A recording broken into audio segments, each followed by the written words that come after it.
안녕하세요 여러분, 도쿄뮤직입니다. 지난주 금요일 기준으로 바라보면요, 빅테크나 반도체 그리고 커뮤니케이션 쪽을 제외하고는 전반적으로 굉장히 좋은 모습을 장이 보여주었다는 것을 볼 수 있습니다. 매크로 관련 백데이터를 꾸준히 관찰하면서 보이는 것은 점점 주도 섹터주가 변화를 하고 있다는 것인데요, 이 데이터는 제가 멤버십 분들께 텔레그램에 공유드린 자료이고 제가 노트로 이렇게 적어놓은 것인데, 지난 12주라는 기간 동안에 미국 주식 안에 있는 섹터들이 어떠한 흐름으로 움직여 왔는지를 직관적으로 한눈에 보여주는 데이터입니다.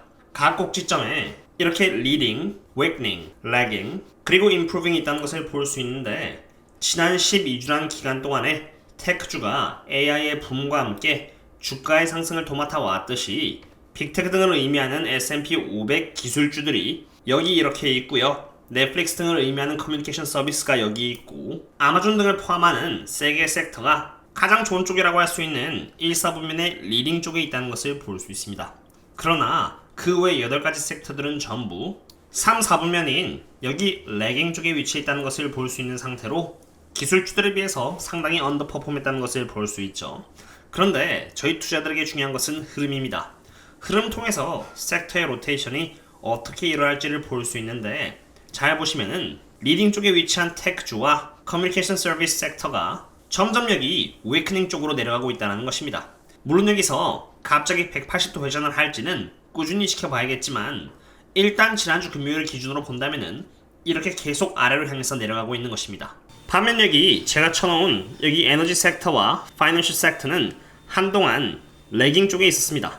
그러나 이제 방향이 점점 이렇게 임프루빙 쪽으로 잡히고 있는데요, 이번 오펙 회의에서 사우디는 1 밀리언 배럴을 추가로 감산했고, 오펙 플러스 국가들은 지금까지 시행해온 감산 정책을 2024년까지 유지할 계획이라고 밝혔습니다. 최소 2023년까지는 증산할 일은 없다고 못 박은 것입니다. 그러한 이유와 함께 이제 에너지 섹터가 임프루빙 쪽인 2, 4분면 쪽으로 진입하게 될 확률이 높다고 봅니다. 사람들이 일반적으로 투자를 하면서 물리는 이유는 주식이 여기 이 부분인 저렴했을 때 사는 게 아니라 이쪽 내에서도 굉장히 비싸졌을 때인 여기 이 영역대 사기 때문인데, 이 분야 내에서도 포모로 인해서 가장 끝에 치달았을 때 사기 때문입니다. 당연히 이쪽 부분의 섹터는 전혀 관심이 없는 것이죠. 지금 이제 보여주는 상황이 이렇다고는 하지만 아직 여기 있는 테크주 섹터들이 완전히 4, 4분면에 진입해주지는 않았습니다. 물론 진입했을 때쯤에는 주가가 빠져있을 것이고, 결과가 나온 다음에 분석을 하는 것은 큰 의미가 없다고 판단되어서 미리 공유를 드립니다. 그리고 저는 그 어떤 기업을 상으로도 개인적인 감정이 없습니다. 단지 데이터에 따라서 기업과 섹터에 대해서 말씀을 드리고, 저 또한 빅테크주로는 마이크론이나 아마존, 구글, 그리고 테슬라를 보유하고 있는 주주로서 악감정은 전혀 없습니다. 수익을 올리고 가급적이면 손해를 덜 보고 싶어하는 한 명의 투자자로서 주식이 비싸졌거나 흐름이 바뀔 것 같은 흐름을 보여준다면은 그럴 가능성이 높다라고 데이터와 함께 공유를 드리고, 저는 저 나름대로 대응을 하는 것 뿐입니다. 앞으로 이러한 종류의 데이터는 주도 섹터주가 뒤바뀔 때마다 제가 멤버십 분들 상으로만 텔레그램에 먼저 공유를 드리겠습니다. 참고로 제가 제공하고 있는 멤버십 내에서는 매일 아침 오전에 어떠한 이유로 장이 하락하고 떨어졌는지 백데이터를 이용해서 장의 상태를 체크하고요, 지수에 대한 밸류에이션은 텔레그램에서 보고드리고, 각 개별 기업에 대한 밸류에이션은 멤버십 분들 상으로만 네이버 카페에서 받아서 답변을 드리고 있습니다.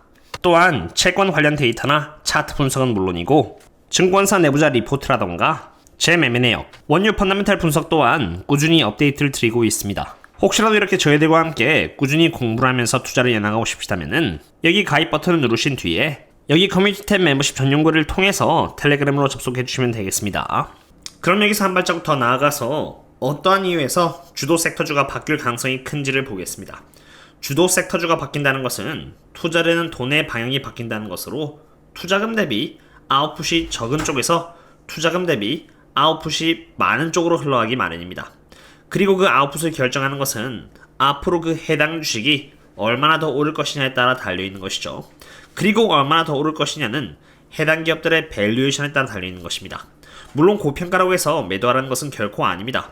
고평가라고 할지언정 이러한 사이클이 여러 차례 이렇게 회전하면서 여기 이 구간에 들어올 때마다 분할 매수를 하면서 적정 주가일 때 바이 앤 홀드를 시전하겠다면 당연히 그렇게 하는 게 맞습니다.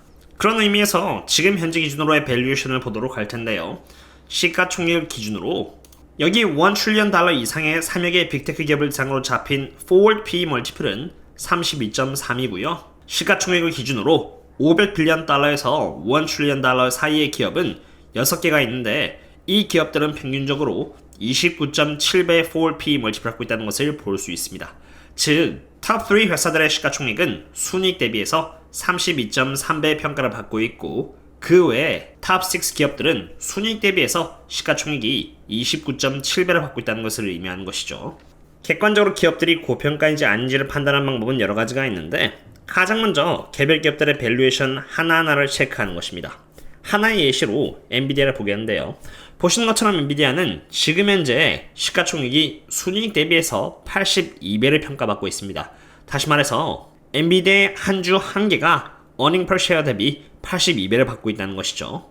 엔비디아를 대상으로 2026년까지 예측되고 있는 성장률은 여기 아래와 같습니다. 엔비디아의 가이던스가 AI로 인해서 높아지면서 2024년까지는 여기 127%, 2025년에는 30%, 그리고 2026년에는 21% 성장해서 연평균 성장률 27%가 기록되고 있는 상태인데요.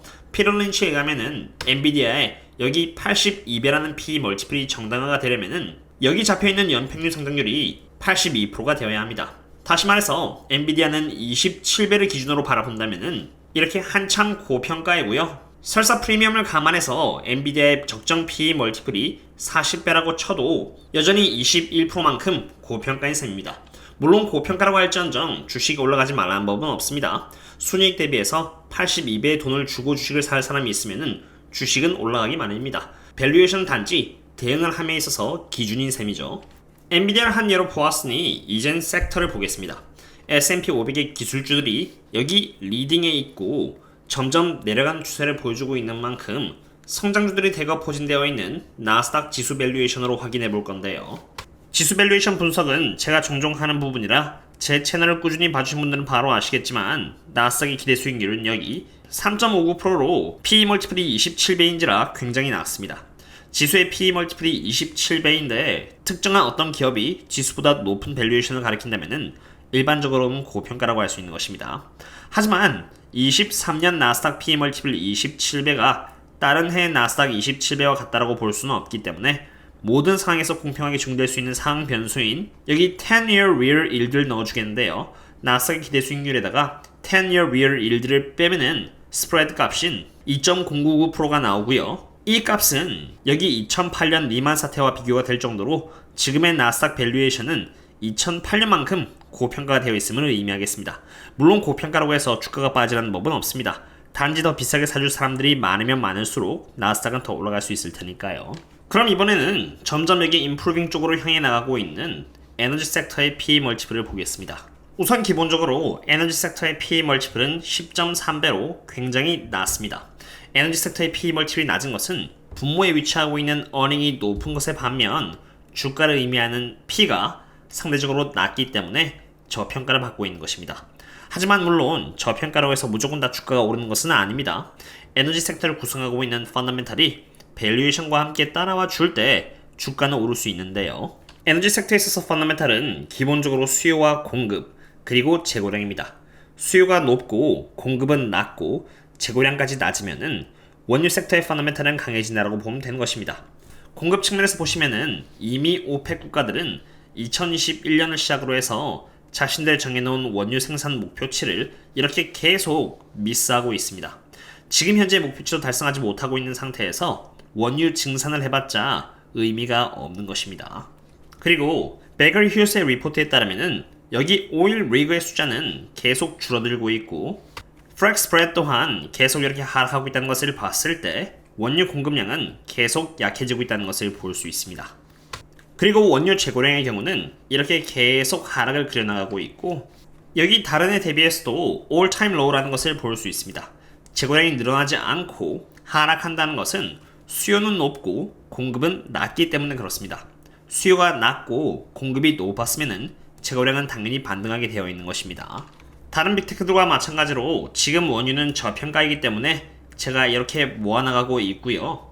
모아나가는 과정을 멤버십 분들께 공유드리면서 투자를 해나가고 있는 상태입니다. 물론 제가 100% 맞다는 법은 없기 때문에 저 또한 제 근내에서 투자를 하고 있고 투자의 진심인 만큼 매일 기업의 펀더멘탈을 확인하고 공유드리면서 투자를 이어나가고 있습니다. 참고로 WTI가 85불에서 90불 이상부터는 추매를 할 예정이 없겠습니다. 오늘의 분석은 여기까지 되겠고요. 그럼 다음에 또 다른 분석과 함께 찾도록 하겠습니다. 그럼 다음에 또 만나요. See you later.